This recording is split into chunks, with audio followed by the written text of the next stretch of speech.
Last government అసలు ఇటువంటి దాని ఏమంటారు యాక్ట్లను కూడా చదువుకోకుండా ఎంత గుడ్డిగా ఇటువంటి జీవోలు ఇష్యూ చేసిందని చెప్పడానికి ఇది ఒక తార్కాణంగా మనం భావించవచ్చు. ఎందుకంటే యాక్చువల్ గా వీళ్ళని గ్రామ వార్డు మహిళా సంరక్షణ కార్యదర్శుల కింద ఇందాక సభ్యులు చెప్పినట్టుగా జీవో నెంబర్ MS నెంబర్ 129 ప్రకారం 2019లో వీళ్ళు నియమించడం జరిగింది అధ్యక్ష. ఓవరాల్ గా చూస్తే అధ్యక్ష వీళ్ళు 15,000 మంది రిక్రూట్మెంట్ చేస్తే అధ్యక్ష దగ్గర 13,815 మంది మహిళా సంరక్షణ కార్యదర్శుల కింద పనిచేసే పరిస్థితి ఉంది అధ్యక్ష. అందులో సుమారుగా 1,189 ఆటోమేటిక్ ఇంకా ఖాళీలు ఉన్నాయి అధ్యక్ష. అయితే 13,815 మందికి అధ్యక్ష 2021కి వచ్చేసరికి మళ్ళా జీవో నెంబర్ 60 ప్రకారం చేసుకుని వాళ్ళని ఒక మహిళా రక్షణ కార్యదర్శుల కింద వార్డు లేక గ్రామ మహిళా రక్షణ కార్యదర్శుల కింద మార్చి వాళ్ళకి ఒక సెపరేట్ జాబ్ చార్ట్ ఇచ్చారు అధ్యక్ష. జాబ్ చార్ట్ లో కూడా అధ్యక్ష చూస్తే పోలీస్ డిపార్ట్మెంట్ ఇందాక కోన రవికుమార్ గారి సభ్యులు చెప్పినట్టుగా ఒక చీఫ్ సెక్రటరీకి ఎన్ని బాధ్యతలు ఉంటాయి అన్ని బాధ్యతలు కూడా ఒక గ్రామ మహిళా సంరక్షణ కార్యదర్శికి అప్పచెప్పడం వల్ల చూస్తేనే అధ్యక్ష లాస్ట్ గవర్నమెంట్ తాలూకు అవివేకం అనేది చాలా క్లియర్ గా అర్థమవుతుంది అధ్యక్ష. ఎందుకంటే అధ్యక్ష ఈ రోజు మనం ఇక్కడ చూసుకుంటే అధ్యక్ష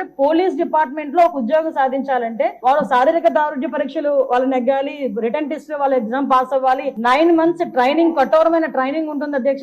కఠోరమైన ట్రైనింగ్ తర్వాతనే ఆ పోలీస్ కానిస్టేబుల్స్ కింద వాళ్ళు అందరూ కూడా బయటకు వచ్చి పోలీస్ డిపార్ట్మెంట్ వర్క్ చేసే పరిస్థితి ఉంటుంది అధ్యక్ష. కానీ వీళ్ళని మహిళా రక్షణ కార్యదర్శి కింద ఏర్పాటు చేసిన తర్వాత కేవలం 2 వారాలు వాళ్ళకి ట్రైనింగ్ ఇచ్చి ఒకటేమో ఒక వారం పోలీస్ డిపార్ట్మెంట్ వాళ్ళు ఇంకొక వారం ICDS డిపార్ట్మెంట్ వాళ్ళు ట్రైనింగ్ ఇచ్చి ఓవరాల్ చెప్పాలంటే వీళ్ళు గ్రామాల మీద వదిలేశారు అధ్యక్ష. వాళ్ళు పంపించిన తర్వాత కూడా వాళ్ళకి ఇష్టాలు కూడా గ్రహించకుండా పోలీస్ డ్రెస్ కూడా వాళ్ళకి వేయడానికి ఇంచుమించుగా పోలీస్ యూనిఫామ్ కూడా వాళ్ళకి వేయాలి అని చెప్పి వాళ్ళు రిస్ట్రిక్ట్ చేస్తే వాళ్ళు కూడా దానికి భయపడి బాధపడి చాలా మంది కోర్టులకు వెళ్ళిన సందర్భాలు కూడా ఉన్నాయి అధ్యక్ష. ఈ రోజు కోర్టులో దగ్గర 7 రిట్ పిటిషన్లు మహిళా కార్యదర్శికి సంబంధించి ఆ పోలీస్ డ్రెస్ విషయంలోని కానీ వీళ్ళు జాబ్ చార్ట్ ఒక అవగాహన లేకుండా డబ్బులు ఇచ్చుకుని పెట్టుకున్నాడు కదా. ఆ మేధావులందరూ కలిపి ఆల్రెడీ 12,000 మంది వీళ్ళు పనిచేస్తున్నారు కదా, వీళ్ళని వాళ్ళు పోలీసుల కింద కన్వర్ట్ చేసేస్తే వాటిని తగ్గించి వచ్చని ఒక ఉచిత సలహా పడేశారు అధ్యక్ష. దానికి వెనకాతలు ఒక పోలీస్ డిపార్ట్మెంట్ మీద ఒక అవగాహన, పోలీస్ రిక్రూట్మెంట్ మీద ఒక అవగాహన, వాళ్ళ తాలూకా జాబ్ చార్ట్ మీద ఒక అవగాహన ఉండుంటే ఇలాంటి పని చేసి ఉండేవారు కాదు అధ్యక్ష. ఈ రోజు వీళ్ళ పరిస్థితి ఏమైపోయిందంటే వీళ్ళు వెళ్ళి రిపోర్ట్ చేయాల్సింది గ్రామ సెక్రటరీకి రిపోర్ట్ చేయాలి.